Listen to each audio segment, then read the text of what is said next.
Job లేక ఇబ్బంది పడుతున్నారా? అయితే మెడికల్ కోడింగ్ మీకు మంచి ఆప్షన్. వెంటనే కాల్ చేసి కోర్సులో జాయిన్ అవ్వండి. Welcome to Suman TV. నేను మీ సుమన్ టీవీ నాగ్. ఈ వీడియోని పూర్తిగా చూడండి. ఓనర్స్ కొంతమంది ఏం చేస్తారనంటే, వీళ్ళు రెంట్ ఇన్ టైంలో కట్టినా సరే ఓనర్స్ కొంతమంది హెరాస్ చేస్తూ ఉంటారు కదా. హెరాస్ చేసేటువంటి వాళ్ళకి లీగల్గా ఎలాంటి రెమెడీస్ ఉంటాయి, దీంట్లో ఉండేటువంటి వాళ్ళు ప్రతి ఒక్కరు ఈ వీడియోని పూర్తిగా చూడండి. కుదిరితే మీ అపార్ట్మెంట్లలోనూ మీ ఇళ్లలోనూ షేర్ చేసుకోండి. ఎక్కడ ఏదైనా చిన్న ప్రాబ్లం ఉంది అని అంటే టోల్ ఫ్రీ నెంబర్ లాగా ఎక్కడే కాంటాక్ట్ నెంబర్ మీకు హైకోర్టు అడ్వకేట్ అలగరి రవీంద్రనాథ్ గారి కాంటాక్ట్ నెంబర్ కనిపిస్తుంది. దాన్ని మీరు కాల్ ఆర్ మెసేజ్ వాట్సాప్ చేసినా సరే మీ సమస్యను మీరు చెప్పొచ్చు అపాయింట్మెంట్ తీసుకొని. So coming to subject. Hello sir. Nagaraju గారు, సార్, అద్దెంట్లో ఉండేటువంటి వాళ్ళు కామన్గా ఫేస్ చేసేటువంటి ప్రాబ్లమ్స్ అన్న హరాస్మెంట్ ప్రాబ్లమ్స్, ఇవి ఎన్ని రకాలుగా ఓనర్స్ ఇబ్బంది పెడుతూ ఉంటారు జనరల్గా, అండ్ ఎలా అర్థం చేసుకోవాలి అటువంటి వాటిని? నాగరాజు గారు, టెనెంట్స్ సంబంధించి కూడా కొన్ని హక్కులు అయితే ఉంటాయి నాగరాజు గారు. కొన్ని సందర్భాల్లో మనం అద్దెలలో ఉండాల్సిన పరిస్థితి వస్తుంది. అది బ్యాచులర్ లైఫ్లో ఉన్నావా, లేకపోతే ఫ్యామిలీతో కలిసి ఉన్నావా, అపార్ట్మెంట్లో ఫ్లాట్స్లో ఉండడం కావచ్చు, లేకపోతే షాప్స్లో రెంట్కి కూడా ఉండొచ్చు, ఏ సందర్భమైనా కావచ్చు. అద్దెదారులకు కూడా కొన్ని హక్కులు అయితే చట్టపరంగా కొన్ని రక్షణ హక్కులు కూడా ఉంటాయి. ప్రతి ఒక్కరు కూడా తెలుసుకోవాల్సిన అవసరం అయితే ఉంటుంది. అయితే కొన్ని సందర్భాల్లో ఇంటి యజమానులు అన్ని చోట్ల మంచి వాళ్ళు అయితే ఉండే అవకాశం చాలా తక్కువ. కొంతమంది హెరాస్మెంటే పనిగట్టుకొని చేసే కొంతమంది ఇంటి ఓనర్స్ కొంతమంది ఉంటారు, కావాలని చేస్తారు. అదొక టైప్ ఆఫ్ ఒక సైకిక్ ఆలోచన అనుకోండి, ఇతరత్ర ఏదని అనుకోండి. కానీ కొంతమంది ఇంటి యజమానులు వాంటెడ్లీ చేస్తారు. ఈ మొత్తం కేటగిరీస్ చేసినట్లయితే 3 రకాల కేటగిరీ చెప్పుకోవచ్చండి హెరాస్మెంట్. ఇప్పుడు నేను చెప్పే 3 కేటగిరీల్లో ఏదో ఒక కేటగిరీలో ఈ ఇంటి యజమానుల ద్వారా హెరాస్మెంట్ పొందినటువంటి అద్దెదారులు కొంతమంది ఉండే అవకాశం కూడా ఉంటుంది.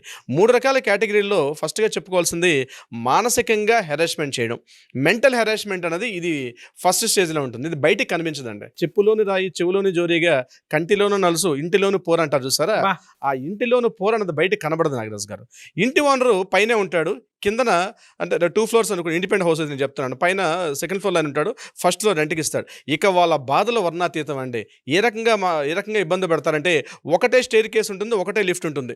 వచ్చేటప్పుడు వెళ్ళేటప్పుడు ఖచ్చితంగా ఆ లిఫ్ట్ డోర్ లాంచ్ చేయండి అని చెప్తూ, స్టేర్ కేస్ మీద వెళ్ళేటప్పుడు కూడా అక్కడ చిన్న దుమ్ము పడినా, ఒక ధూళి పడినా ఇమీడియట్గా ఫోన్ చేసి, సార్ అక్కడ పలానా స్టెప్స్ మీద దుమ్ము పడింది, మీరు క్లీన్ చేసుకోలేదు, చిన్న మరక పడింది, క్లీన్ చేయలేదు. ఇంకా పైన ఉన్నారంటే నెత్తి మీద ఉన్నారంటే నెత్తి మీద మనకు ఒక ఇబ్బందులు పెట్టడం మామూలుగా ఉండదు, ముఖ్యంగా ఇండిపెండెంట్ హౌస్లో. ఇక అపార్ట్మెంట్ల పరిస్థితి తర్వాత చెప్తాను. ఈ ఇండిపెండెంట్ హౌస్ల పరిస్థితి ఎలా ఉంటుందంటే, ఆ మెట్ల మీద వెళ్ళేటప్పటి నుంచి స్టార్ట్ చేస్తారు. చిన్న మరకపడిన గోడ దగ్గర చిన్న ఆ సున్నం అక్కడ పెచ్చులోడిపోయినా ప్రతిదీ కూడా కారణం మీరే అని చెప్తూ, ఇక ఏదో మనం పని మీద వెళ్తుంటాం, లిఫ్ట్ డోర్ వేయలేదు, లిఫ్ట్లో ఎలా జరిగిందని చెప్తూ, ఆ లిఫ్ట్లో కూడా దుమ్ము ఉందని, ఇంకా ఎన్ని రకాలుగా టార్చర్ పెట్టాలంటే మానసికంగా మామూలుగా ఉండదు. నేను చెప్పే చాలా చిన్నదిగా అనిపిస్తాను నాగరాజు గారు, కానీ ఆ అనుభవించాడుగా బాధ ఏంటో తెలుసు అక్కడ ఆ పరిస్థితి ఎలా ఉంటుందో. ఇక ఇంటి లోపలికి వస్తే చిన్న సౌండ్ వచ్చినా, ఇంట్లో చిన్న మేక్ కొట్టినా, ఇంట్లో చిన్న పెచ్చులుడినా ప్రతిరోజు రావడం చూడడం మీరు నవ్వుతారు కానీ వాస్తవాలు సార్. ఎందుకంటే హైదరాబాద్లో ఆ బాధలు మేము ఒక 10 ఏళ్ళ పాటు పడిచ్చాం కాబట్టి, ఇంటి ఓనర్స్ ఇంటి పైన ఉన్నారంటే ఆ బాధ. దీని మీద సినిమాలు కూడా చాలా వచ్చాయి. ఆ మధ్య ఒక సినిమా కూడా వచ్చింది, ఒక 20 years బ్యాక్, చిత్రం బలార విచిత్రం అనే సినిమా కూడా వచ్చిందండి. అందులో బ్రహ్మానందం ఇంత కూడా బ్యాచిలర్స్ లైఫ్ ఉంటారు, పైన కింద ఫస్ట్ ఫ్లోర్లో గరుడాచలం పెడతారు, కోట శ్రీనివాస్ లాగా ఉంటారు. వాళ్ళ బాధలు చూడాలంటే ఇంటి ఓనర్స్కి ఇంటి టెనెంట్స్కి మధ్య బాధలు చూడాలంటే ఫన్నీగా ఉన్న చాలా అద్భుతంగా తీసిన సినిమా అది. నేను ఆ సినిమాని ప్రమోట్ చేయడం ఉద్దేశం కాదు. బాధలు ఏ రేంజ్లో ఉంటాయి, మానసికంగా బాధ. ఇంటిలోనే కాస్త మంచం సౌండ్ వచ్చిందంటే పరిగెత్తుకుంటూ బయటకు వచ్చేస్తారు. ఏదో జరిగిపోతుంది, మా ఇంట్లో ఏం జరిగిపోతుంది చెప్పండి అని చెప్పేసి. ఇంట్లో కాస్త గోడ మేకొట్టామంటే పరిగెత్తుకుంటూ వస్తారు. ఇదొక టైప్ ఆఫ్ బాధ. అయితే మానసికంగా పెట్టే బాధలు మామూలుగా ఉండవండి. ఇంట్లో ఆడపిల్లలు కానీ పొరపాటు ఇంట్లో ఉన్నారంటే వాళ్ళ పర్సనల్ విషయాలు కూడా జోక్యం చేసుకుంటారు. మీ అమ్మాయి ఆ రోజు అక్కడ ఉంది, మీ అమ్మాయి బస్ స్టాండ్ నిలబడింది, వాళ్ళ నాన్నగారికి ఫోన్లు చేసి చెప్తుంటారండి, అక్కడ ఎందుకు నిలబడ్డారు, ఈ అమ్మాయి అక్కడ నిలబడింది, ఈ అమ్మాయి అక్కడికి ఎందుకు వచ్చింది అంటే వ్యక్తిగత విషయాల్లో కూడా జోక్యం చేసేసుకుంటారు నాగరాజు గారు. ఈ ఓనర్స్ వాళ్ళ హద్దులు దాటిపోయి వ్యక్తిగతంగా కూడా వచ్చేస్తారు. మానసికంగా టార్చర్ అంటే, ఇంటికి పొరపాటున మన చుట్టాలు వచ్చారనుకోండి, ఆ రోజు ఇంటికి మనకి ఎవరైనా, ఇక మన బాధ వర్ణాతీతం. నాకు చెప్పుకోవడానికి కూడా ఇంకా కష్టం. ఇంటికి ఎంతమంది వచ్చారు, ఎన్ని బకెట్ నీళ్ళు వాడుతున్నారు, ఎంతమంది లెక్కలు వేస్తారనమాట. ఎన్ని బకెట్ నీళ్ళు వాడుతున్నారు, ట్యాంక్ ఫుల్ అయిందా లేదా, ప్రతి నెల మీరు కట్టే కరెంట్ బిల్ ఎంత అవుతుంది, ఈసారి మీ ఇంట్లో 10 మంది వచ్చారు కాబట్టి ఈ దఫా మీరు ఎక్స్ట్రా ఒక అమౌంట్, ఈ సెట్ నెంబర్ 500 రూపీస్ 1000 రూపీస్ పెంచమని చెప్పి మన బంధువులకి చెప్పుకోలేము, రావద్దని చెప్పలేము. వచ్చిన తర్వాత ఇంటి ఓనర్తో పడే బాధలు మామూలుగా ఉండవు, చాలా దయనీయంగా ఉంటాయి ఆ మానసికంగా పడే బాధలు. దీనికి రెమెడీ ఏంటంటే సెక్షన్ 503 అండ్ 504. మానసికంగా కానీ ఎవరైనా ఇట్లాంటి బాధలు పడితే ఇమ్మీడియట్గా ఈ సెక్షన్ ప్రకారం వాళ్ళ మీద సివిల్ కోర్టులో లీగల్గా చర్యలు తీసుకునే హక్కు కూడా ఒక టెనెంట్గా ఉంది. ఇంతేకాకుండా నాగరాజు గారు, రాత్రిపూట గట్టిగా మాట్లాడడం, బిగ్గరగా మాట్లాడడం, మనం రెంట్ పే చేసినప్పుడు కూడా ఇంకా 15 రోజులు ఉంటుండగానే బిఫోర్ స్టార్ట్ చేస్తారు. సార్ పలానా టైంకి రెంట్ ఇవ్వాలి, నాకు అవసరం ఉన్నాయి కాబట్టి ఖచ్చితంగా పేమెంట్ చేయండి అని చెప్పి ఇంకా 15 రోజుల ముందు నుంచి స్టార్ట్ చేస్తారు. ఫోన్ చేయడం, మెసేజ్లు పెట్టడం, ఆ టైంకి నాకు రెంట్ కావాలని చెప్పి పదే పదే గుర్తు చేస్తూ మాట్లాడడం. ఇది కాకుండా రాత్రి ఇంటికి వచ్చి తలుపులు తట్టడం. అంటే ఏ చిన్న సౌండ్ వచ్చినా ఏమొచ్చినా అర్ధరాత్రి అపరాత్రం లేకుండా ప్రతిసారి ఇంటికి వచ్చి తలుపులు తట్టడం. అంటే ఈ టైప్ ఆఫ్ కార్యక్రమాలన్నీ కూడా ఇది అదని కాదు నాగరాజు గారు. వాళ్ళు పెట్టే చార్జెస్ నేను చెప్తున్నాను కదండి, ఇండిపెండెంట్ హౌస్ల్లో కానీ, అపార్ట్మెంట్లో కానీ, షాపుల్లో కావచ్చు, ఎక్కడున్న టెనెంట్స్కైనా వెళ్తూ కాసేపు ఆగా లోపలికి వెళ్ళి ఒకసారి అంతా చూసుకుంటూ కరెక్ట్గా ఉన్నాయా లేదని చెప్పి ఆ చేదస్త మనుషులు కూడా ఉన్నారండి ఇప్పటికి కూడా. ఇంకా రెంట్స్కి ఇచ్చేవాళ్ళు పైన నుండి ఒకసారి ఇంటికి వస్తాడు, సార్ రావచ్చు అని చెప్పి లోపలికి వచ్చి కూర్చొని అన్ని ఒకసారి చెక్ చేసుకుంటూ కూడా వెళ్ళే మహానుభావులు ఇప్పటికి కూడా ఇంటి యజమానులు. ఇంకొంతమంది ఏం చేస్తుంటే పక్క టెనెంట్స్ ఉంటారనుకోండి, మనతో పాటు టెనెంట్స్ ఉన్నారంటే ఆ టెనెంట్స్ దగ్గర మన గురించి బ్యాడ్గా ప్రచారం చేయడం, ఆయనకి జాబ్ లేదు అని. అంటే వ్యక్తిగత విషయాలు, జాబ్ విషయంలో కావచ్చు, మన పర్సనల్ విషయాల్లో కావచ్చు, మన పిల్లల యొక్క ఎడ్యుకేషన్ కావచ్చు, జాబ్ విషయంలో కావచ్చు, ఇతరత్ర అన్ని విషయాలు, మన పర్సనల్ విషయాల్లో కూడా మన టెనెంట్స్ దగ్గర చాలా బ్యాడ్గా ప్రచారం చేసే ఇంటి యజమానులు రెంట్ కూడా సరిగ్గా కట్టినా కూడా రెంట్ సరిగా కట్టినా కూడా పొరపాటు ఏదో సందర్భాల్లో ఒక రోజు లేట్ అయింది అనుకోండి, కాస్త అటు ఇటు, ఇంకా అవమానం మామూలుకరంగా ఉండదు. ఆ రోజు పొద్దున్న నుంచి సాయంత్రం వరకు మన వాట్సాప్ మెసేజ్ చూస్తుంటే వాళ్ళే ఒక 20 మెసేజ్లు ఉంటాయి కంటిన్యూగా. అట్లా మానసికంగా వేధింపులకు గురి చేయడం అన్నది. అది ఇంత చిరాకు వస్తుంది ఇంటికేదో ఇంటికేదో ప్రశాంతంగా ఇంటికి వెళ్ళేసరికల్లా ఇంటి ఓనర్ ఉండాలని భయపడిపోయి కాస్త రోడ్ల మీద తిరిగే మహానుభావులు కూడా కొంతమంది ఉన్నారు ఇంటి టెనెంట్స్. అంటే చెప్పుకోలేని మానసికంగా ఎన్ని రకాలుగా వేధింపులకు గురి చేయాలో అన్ని రకాల వేధింపులకు కూడా గురి చేస్తారు వీళ్ళ సందర్భం నుంచి నాగరాజు గారు. వీళ్ళకి సరైన రెమెడీ ఏంటంటే లీగల్గా సెక్షన్ 503, 504 ప్రకారం వీళ్ళకి మానసికంగా ఉన్నప్పుడు దగ్గరలో ఉన్న సిటీ సివిల్ కోర్టులో దీని మీద ఒక పిటిషన్ వేసుకోవడం. ఇది కాకుండా రెంట్ కంట్రోలర్ అని చెప్పి ప్రతి మున్సిపల్ ఆఫీస్లో కూడా ఒక పర్సన్ ఉంటారు. ఈ టెనెంట్స్ యాక్ట్ ఉంది, AP Telangana rent control board ఉంటుంది, అందులో రెంట్ కంట్రోలర్ అని చెప్పి ఒక ఆయన ఉంటారు. అక్కడికి అతనికి కూడా వెళ్ళి మనం రిటర్న్ కంప్లైంట్ ఇస్తే వాళ్ళు కూడా నోటీస్ పంపించి టెనెంట్స్కి ఉన్నటువంటి రైట్స్ మీద వాళ్ళు కూడా ఒక నోటీస్ పంపిస్తారు ఇంటి యజమానులకు కూడా. ఇది మెంటల్గా ఉన్నటువంటి అంటే మానసిక వేధింపులకు ఏ రకంగా గురి చేస్తారని చెప్పే ఉద్దేశం ఇది. ఇక నెంబర్ 2 విషయానికి వచ్చినట్లయితే శారీరకంగా ఫిజికల్గా ఏ రకంగా వాళ్ళు ఇబ్బందులు పెట్టే అవకాశం కూడా నేను చెప్తాను. ఇది కొద్దిగా వింతగా ఉన్నప్పుడు కూడా వాస్తవం నాగరాజు గారు. ఫిజికల్గా ఎలా చేస్తారంటే ప్రతి ఒక్క టెనెంట్ ఉన్నటువంటి వ్యక్తి తెలుసుకోవాల్సిన విషయం, మీరు ఒకసారి మీ ఇంట్లో ఆ ఇంట్లో మీరు టెనెంట్గా ఉండేటప్పుడు మీ పర్మిషన్ లేకుండా ఇంట్లోకి వచ్చే హక్కు ఆయనకు కూడా లేదు. ఇది ఫస్ట్ గుర్తుపెట్టుకోవాలండి. వితౌట్ యువర్ పర్మిషన్ ఇద్దరు ఫోన్ కానీ ఇంట్లోకి వచ్చినప్పుడు కూడా మిమ్మల్ని పర్మిషన్ లేకుండా ఇంట్లోకి వచ్చే హక్కు ఇంటి ఓనర్ కూడా లేదు. ఇది గుర్తుపెట్టుకోవాలి. కానీ వీళ్ళు ఏం చేస్తారంటే అడపాదడప వస్తుంటారు ఇంట్లోపలికి వస్తే. ఇంట్లో ఆడవాళ్ళు కావచ్చు, వాళ్ళ మగవాళ్ళు కావచ్చు, అడపాదడప అంటే ఏదో మా సొంత ఇల్లున్నట్టుగా లోపలికి రెంట్కి ఇచ్చినప్పుడు కూడా ఇంట్లోపలికి ఫ్రీగా వచ్చేస్తుంటారు, కిచెన్లోకి వెళ్తుంటారు, బెడ్రూమ్లోకి వెళ్తుంటారు, ప్రతి విషయంలో అంటే ప్రతి రూమ్లోకి ఎంటర్ అయిపోతుంటారు. ఇది ఫిజికల్గా చాలా తప్పని లెక్కలకు వస్తుంది. ఇది నెంబర్ 1. నెంబర్ 2, ఏదైనా సందర్భాల్లో రెంట్ కాస్త డిలే అయింది అనుకోండి, ఒక 2 days 3 days రెంట్ వీళ్ళు ఎక్స్క్యూజ్ చేయకుండా ఇమ్మీడియట్గా వాళ్ళ ఇంటికి పవర్ కట్ చేసే కొంతమంది శాడిస్ట్ యజమానులు ఉంటారు. అదేవిధంగా నల్లా కనెక్షన్, పవర్ సప్లై కాకుండా వాటర్ కనెక్షన్ ఉంటుంది, ఆ వాటర్ని కట్ చేస్తారు. మీరు పేమెంట్ ఇస్తే తప్ప మేము వాటర్ ఇవ్వని చెప్పి ఇంటికి వెళ్తున్న వాటర్ లైన్ కట్ చేస్తారు, ఇంటికి వెళ్తున్న పవర్ని కట్ చేస్తారు. కింద నుండి మోటార్ అయితే జనరేటర్ ఉంటాయి, ఆ జనరేటర్ కనెక్షన్ కూడా ఇంటికి ఇచ్చే ప్రయత్నం చేయరు. ఇవన్నీ కూడా ఫిజికల్ డ్యామేజ్కి ఎందుకు వస్తుంది. అదే కాకుండా వాళ్ళ అద్దెదారులకు ఆస్తిని కూడా నష్టాన్ని కలిగిస్తారు. ఏ రకంగా ఆస్తిని కష్టం అంటే ఆ ఇంట్లో ఉన్న కిటికీలు అవి డ్యామేజ్ చేయడం. అంటే వాళ్ళు ఉన్న వీళ్ళ హౌస్ అయినప్పుడు కూడా ఫిజికల్గా ఇంట్లో చొరబడి కాస్త ట్రెస్ పాసింగ్ అంటారు, లోపలికి ఇంట్లో చొరబడి ఆ తలుపులు కొట్టడం కానీ, లేకపోతే కిటికీలు బ్రేక్ చేయడం కానీ, గ్లాస్ బ్రేక్ చేయడం కానీ. అంటే గట్టిగా వర్షం పడుతుంది అనుకోండి, నేను చెప్తాను రైన్ సీజన్లో, ఆ పక్కన ఏదో మామిడి చెట్టు ఏదో ఉంటుంది. ఆ సందర్భాలు వీళ్ళు ఏం చేస్తారంటే ఇంకా వీళ్ళు అంటే ముందు అలర్ట్ అయిపోతారు, వీళ్ళు ఫాస్ట్గా పరిగెత్తి వెళ్ళి వీళ్ళు ఆ ఇంట్లోకి వెళ్ళి ఆ కిటికీలన్నీ సర్దేసుకోవడం. అంటే మా ఇల్లుది అంటే వాళ్ళకి రెంట్కి ఇచ్చే కనీస జ్ఞానం కూడా మర్చిపోయి వీళ్ళ ఇంట్లోకి వెళ్ళి వీళ్ళ ఇంట్లో మన సొంత ఇంటికి ప్రవర్తిస్తారు.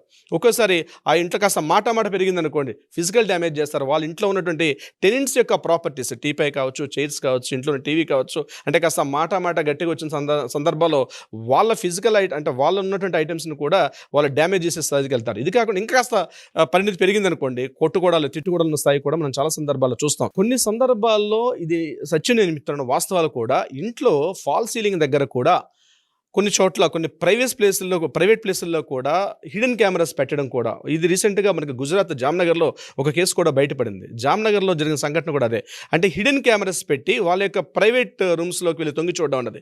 ఇది యాక్చువల్గా తర్వాత పెద్ద ఇష్యూ అయింది. దాని తర్వాత ఇంటి ఓనర్ చేయలేదు, ఇంటి ఓనర్ తలకి అబ్బాయి చేశాడని చెప్పి అదొక ఇష్యూ అయింది. రీసెంట్గా కోర్టులో కూడా ఇంకా స్టిల్ జామ్నగర్ కేసులో కోర్టులో ఇది నడుస్తూ ఉంది. ఇంట్లో భర్తలు ఆఫీస్కి వెళ్ళిన తర్వాత ఏం చేస్తారంటే అడ్వాంటేజ్ తీసుకొని పదే ఇంట్లోకి రావడం, వాళ్ళ ఒంటి మీద చేస్తూ మాట్లాడడం, ఏదో ఒక రిలేషన్షిప్ పెట్టుకొని మాట్లాడడం, అది క్యాస్ట్ కావచ్చు, రిలీజియన్ కావచ్చు, లేకపోతే హోదా కావచ్చు, ఏదో ఒక రిలేషన్షిప్ పెట్టుకుంటూ వాళ్ళతో పదే పదే మాట్లాడడం, ఇంకా స్థాయి మించి ఏం చేస్తారంటే వాళ్ళ బాడీని టచ్ చేసుకుంటూ వాళ్ళ ప్రైవేట్ బెడ్రూమ్లో కూడా వెళ్ళి మాట్లాడేంత అక్కడ దాకా కూడా ప్రయత్నం చేస్తారు నాగరాజ్ గారు. ఇది శారీరక హింస విషయానికి కిందకు వస్తుంది.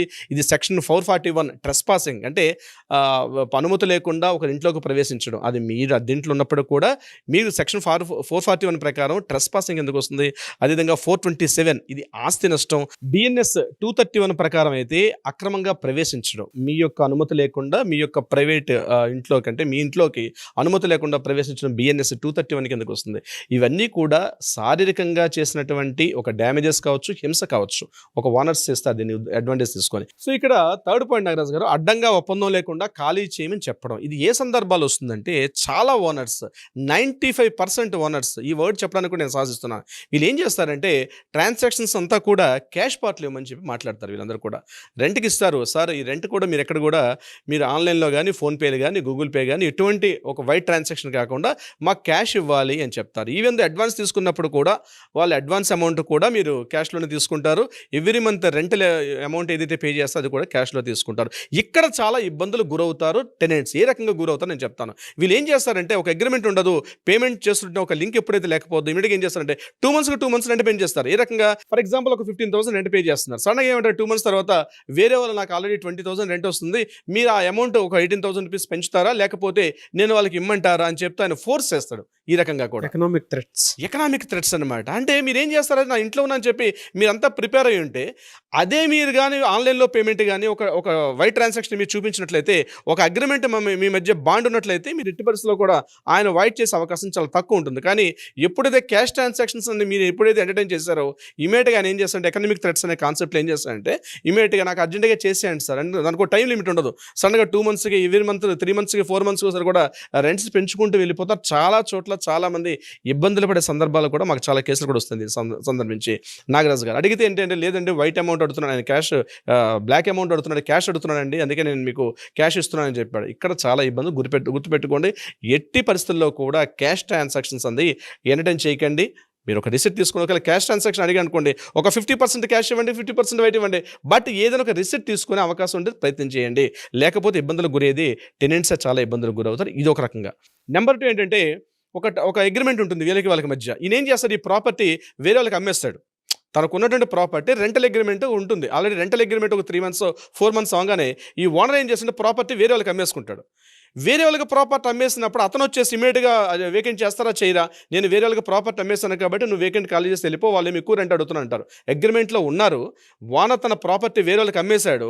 ఆ ఓనర్ కన్నా ఈ ఓనర్ ఏం చేస్తాడంటే కొత్త ఓనర్ చేతిలోకి వెళ్ళిపోయింది కాబట్టి మీరు ఇమీడియట్గా వేకెంట్ చేయమని చెప్పి, ఇది కూడా ఎకనామికల్ థ్రెట్స్ కిందకి వస్తుంది. ఈయన ఏమంటాడు, నేను ముఖ్యంగా ఈ ప్రాబ్లం ఎక్కడ వస్తుందంటే షాప్స్ వాళ్ళకి వస్తుంది. నాగరాజు గారు షాప్లో ఉంటాడు, సడన్గా ఓనర్ వేరే వాళ్ళకి అమ్మేశాడు. ఇక్కడ లీగల్ రైట్స్ ఏంటంటే ఒకవేళ ప్రాపర్టీ అమ్మినా సరే, ఓనర్ తన ప్రాపర్టీ వేరే వాళ్ళకి అమ్మినా సరే, కొత్తగా వచ్చినటువంటి ఓనర్కి ఈ పాత అగ్రిమెంట్ కంటిన్యూ చేయాల్సిన అధికారం ఉంటుంది. ఇది యాక్చువల్గా యాక్ట్ చెప్పేది కూడా అదే అనమాట. సో కొత్త ఓనర్ కాబట్టి నేను ఓవర్నెట్గా అగ్రిమెంట్ క్యాన్సిల్ అయిపోతుందండి, కొత్త రేటు ప్రకారం ఈ రేట్ ఇస్తే తప్పి మిమ్మల్ని ఉంచుతాను, లేకపోతే వేరే వాళ్ళకి ఆ షాప్ నేను రెంట్కి ఇస్తానంటే కుదరదు. పాత అగ్రిమెంటే కంటిన్యూ అవుతుంది. మీరు ప్రాపర్టీ ఓనర్ అమ్మేసినా సరే ఇదే ఉంటుంది. ఇది కూడా ఒక టైప్ ఆఫ్ ఎకనామిక్ హెల్త్. ఈ యొక్క కాన్సెప్ట్ తెలుసుకోకపోతే టెనెంట్స్ చాలా ఇబ్బందులు పడే అవకాశం కూడా ఉంటుంది నాగరాజు గారు. మరికొన్ని సందర్భాల్లో రెంట్ ఏదైతే పే చేస్తుంటామో సడన్గా చెప్పా పెట్టకుండా ఓవర్ నైట్ ఫోన్ చేసేసి నాకు అర్జెంటుగా ఎక్స్పెన్సెస్ పెరిగాయి కాబట్టి మీరు రెంట్ పెంచండి అని చెప్పే ఓనర్స్ కూడా కొన్ని సందర్భాల్లో ఉంటారు. మరికొన్ని సందర్భాల్లో కాషన్ డిపాజిట్ మనం ఫస్ట్ ఇనిషియల్గా ప్రాపర్టీకి మనం వెళ్ళేటప్పుడు కాషన్ డిపాజిట్ పే చేస్తాం. ఒక 2 months 3 months, కొన్ని సందర్భాల్లో బిజినెస్ బాగా డిమాండ్ ఉన్న ఏరియాలో అయితే 6 months కూడా తీసుకున్న సందర్భాల్లో ఉన్నాయి. అటువంటి సందర్భాల్లో అర్జెంటుగా వేకెంట్ చేయమని చెప్తారు. కాషన్ డిపాజిట్గా ఏదైతే ఆ అమౌంట్ పే చేస్తామో అది ఎట్టి పరిస్థితుల్లో మీకు ఇచ్చే అవకాశం లేదు. ఎందుకంటే ఆ డ్యామేజ్ అయింది, ఈ డ్యామేజ్ అయిందని చెప్పి ఏవో దొంగ లెక్కలని ప్రిపేర్ చేసేసి దీనికి సరిపోయింది కాబట్టి నేను మీ కాషన్ డిపాజిట్ వెనక్కి ఇచ్చే అవకాశం లేదని చెప్పి కూడా దాన్ని తప్పించుకునే ప్రయత్నం చేస్తారు కొంతమంది ఓనర్స్. ఈ రకంగా కూడా. అన్నిటికన్నా మరొక దారుణం ఏంటంటే నాగరాజు గారు, వితౌట్ ప్రయర్ నోటీస్ ఇవ్వకుండా సడన్గా మా ఇంటి చుట్టాలు వస్తున్నారనో లేకపోతే మా పేరెంట్స్ వచ్చేస్తున్నారనో ఇతరత్ర ఏదో కారణాలు సాగ్గా చూపుతూ ఆ ప్రాపర్టీని వేకెంట్ చేయమని చెప్పి వితౌట్ ఒక నోటీస్ లేకుండా వేకెంట్ చేయమని చెప్పి ఫోర్స్ చేస్తుంటారు చాలా సందర్భాల్లో. ఒకవేళ వేకెంట్ చేయకపోతే కాస్త నవ్వులట్టుగా ఉంటుంది, కానీ వాస్తవాలు అంటే ఆ వెళ్తున్న వ్యక్తుల మీద కాస్త నీళ్ళు పోయడం, ఆ ఇంటికి కావాల్సిన పవర్ కట్ ఏదైతే ఉంటుందో పవర్ సప్లై కట్ చేసేసుకోవడం, అదేవిధంగా నల్ల కనెక్షన్ వాటర్ సప్లై వస్తుంటుంది, ఆ వాటర్ని డిస్కనెక్ట్ చేయడం, ఇట్లాంటి రకాలుగా వాళ్ళని ఏదో రకంగా బయటికి వెళ్ళాలంటే పొమ్మలు లేక పొగబెడతారన్న సామెత కూడా తెలుగులో చెప్తారు. ఆ మాదిరిగా ఏంటంటే ఇటువంటి చేష్టలను చేసి వాళ్ళని రకరకాలుగా హింసిస్తూ ఉంటారు. అంటే నేను చెప్పినట్టు ఈ కేటగిరీస్ అన్నీ కూడా టెనెంట్స్ ఏదో ఒక సందర్భంలో ఏదో ఒక కేటగిరీలో ఈ రకంగా సఫర్ అవుతుంటారు నాగరాజు గారు, ఏదో ఒక రకంగా ఉన్నారు సార్. ఇప్పుడు కింద కమెంట్ బాక్స్ లో పోస్ట్ చేస్తారు కూడా, అవునండి వాళ్ళు ఎన్ని రకాలుగా ఇబ్బంది పడుతున్నారు అనేది. ఈ మూడిట్లో ఒక కేటగిరీ డెఫినెట్ గా ఉంటుంది. డెఫినెట్గా. దీనికి ఎలా సార్ అంటే ఎలాంటి శిక్షలు? ఫస్ట్ ఏంటంటే నాగరాజు గారు తెలుసుకోవాలి, రైట్స్ తెలుసుకోవాలి. ఒక అడ్వకేట్ సంప్రదించడం వెరీ వెరీ మోస్ట్ ఇంపార్టెంట్. మీకు కాస్త అబ్యూజ్ లాంగ్వేజ్గా ఫిజికల్గా కొట్టడం కానీ, లేదా మానసికంగా ఇబ్బంది పెట్టడం కానీ, లేకపోతే వాళ్ళకు ఉన్నటువంటి ఇప్పుడు మన అగ్రిమెంట్ ఒక రెంటల్ అగ్రిమెంట్లో ఉండేటప్పుడు ఆ అగ్రిమెంట్ని వాయిడ్ చేసేటప్పుడు తప్పనిసరిగా దగ్గరగా ఉన్న రెంట్ కంట్రోల్ బోర్డు ఏదైతే ఉందో అక్కడ ఉన్నటువంటి రెంట్ కంట్రోలర్ అని ఒక పర్సన్ ఉంటారు, అతన్ని కాంటాక్ట్ చేయడం ఫస్ట్ ఇంపార్టెంట్. లేదా స్థాయి కాస్త ఎక్కువగా ఉన్నట్లయితే దగ్గరగా ఉన్న పోలీస్ స్టేషన్కి వెళ్ళి కంప్లైంట్ చేయడం ఉంది సెకండ్ పార్ట్. నెంబర్ 3 ఏంటంటే ఏపీ తెలంగాణ మన రెంట్ కంట్రోల్ అగ్రిమెంట్ యాక్ట్ ఉంటుంది 1960 యాక్ట్ ప్రకారం. ఆ 60 యాక్ట్ ప్రకారం దగ్గరగా ఉన్నటువంటి సిటీ సివిల్ కోర్టులో మన ఎవిక్షన్ ఒక పిటిషన్ మన కంప్లైంట్ లాడ్జ్ చేయాలి. పిటిషన్ వేస్తే ఖచ్చితంగా ఓనర్స్ కూడా పంపిస్తారు. ఇది కాకుండా మన ప్రాపర్టీస్ కొన్నిసార్లు ఏం చేస్తారంటే వాళ్ళు జప్తు తీసేసుకుంటారు, అంటే ఇంటి నుంచి వెళ్ళగొట్టేస్తారు అని పూర్తి. ఇది ఇంకా చాలా తీవ్రమైన స్థాయి అనమాట. ఇంట్లో ఉన్న వస్తువులను పక్కన పెట్టేసి మీరు బయటికి వెళ్ళిపోమని చెప్పి కూడా బయటికి నెట్టివేసే ప్రయత్నాలు కూడా చేస్తారు. అటువంటి సందర్భాల్లో రికవరీ కోసం అని చెప్పి కూడా మరలా మనం సిటీ సివిల్ కోర్టు నుంచి కూడా ఆర్డర్ తీసుకొచ్చే అవకాశం కూడా ఉంటుంది. ఇది ఓన్లీ టెనెంట్స్కి రెంటల్ అగ్రిమెంట్లో ఉన్న వాళ్ళకి. మరలా లీజ్లో పడే వాళ్ళకి అసలు ఇంకో రకంగా ఉంటాయి నాగరాజు గారు. లీజ్ అగ్రిమెంట్ అనేది చాలా డిఫరెంట్గా ఉంటుంది. అంటే లీజు టెనెంట్ రెంటల్ దగ్గరగా కనిపిస్తున్నప్పుడు కూడా లీగల్గా చాలా వ్యత్యాసం ఉంటుంది. లీజ్ అగ్రిమెంట్లో ఉండడం వేరు, రెంటల్ అగ్రిమెంట్లో ఉండడం వేరు. ఇప్పుడు నేను చెప్పేవన్నీ కూడా రెంటల్ అగ్రిమెంట్లో పడే వాళ్ళ బాధలు ఎలా ఉంటాయి, వాళ్ళకి కావాల్సిన రెమెడీస్ ఎలా ఉంటుంది ఇప్పుడు ఈ వీడియో ద్వారా మనం తెలుసుకున్నాం. కానీ లీజ్ అగ్రిమెంట్లో ఎలా ఉంటాయి ఆ కష్టాలు సుఖాలన్నీ కూడా మనం మరొక వీడియోలో డిస్కస్ చేద్దాం నాగరాజు గారు. డెఫినెట్గా సార్. ఎలా సార్ అంటే మిమ్మల్ని అప్రోచ్ అవ్వాలి అని అంటే ఇన్ని ఇబ్బందులు ఏదో ఒక దాంట్లో కొంతమంది ఇబ్బంది పడుతూ ఉంటారు, ప్రాసెస్ ఏంటి? నాగరాజు గారు కింద స్క్రోల్ అవుతున్న నెంబర్ని కాంటాక్ట్ చేయగలిగితే మన లీగల్ టీం వాళ్ళకి అప్రోచ్ అవుతారు. అట్లీస్ట్ కాల్ చేయండి. కాల్ చేయకపోయినా అట్లీస్ట్ వాట్సాప్లో మెసేజ్ ఇచ్చినా ఇమీడియట్గా మన లీగల్ టీం వాళ్ళకి అప్రోచ్ అవుతారు, సలహా సంప్రదింపులు ఇచ్చే ప్రయత్నం చేస్తారు. అది కాకుండా లీగల్గా ఏదైనా న్యాయపరంగా పరిష్కారం కావాలంటే కూడా తప్పనిసరిగా ఆ విషయంగా కూడా ప్రయత్నం చేస్తారు నాగరాజు గారు. But prior appointment is the most important Nagaraju గారు. Anyways thank you so much Ravindranath గారు. Thank you so much Nagaraju గారు. చూసారు కదా నా వీడియో. ఈ వీడియోపై మీ అభిప్రాయం కమెంట్ బాక్స్లో పోస్ట్ చేయండి. ముఖ్యంగా మీరు కనుక ఏ ఇబ్బంది ఉన్నా సరే రవీంద్రనాథ్ గారిని సంప్రదించాలి అనుకున్నా కూడా స్క్రీన్ మీద ఆయన కాంటాక్ట్ నెంబర్ కనిపిస్తుంది, హైకోర్టు అడ్వకేట్ అలాగే రవీంద్రనాథ్ గారు. సో ఆయనకి మీరు కాల్ ఆర్ మెసేజ్ వాట్సాప్ చేసి అపాయింట్మెంట్ బుక్ చేసుకోవచ్చు. ఈ వీడియో లైక్ చేయండి, షేర్ మాత్రం తప్పకుండా చేయండి. ఇలాంటి మరిన్ని వీడియోస్ కోసం మా ఛానల్ ఫాలో అవ్వండి. Thank you. సుమన్ టీవీలో మీ పర్సనల్ అండ్ బిజినెస్ ప్రమోషన్స్ కోసం కింది నెంబర్కి కాంటాక్ట్ చేయండి.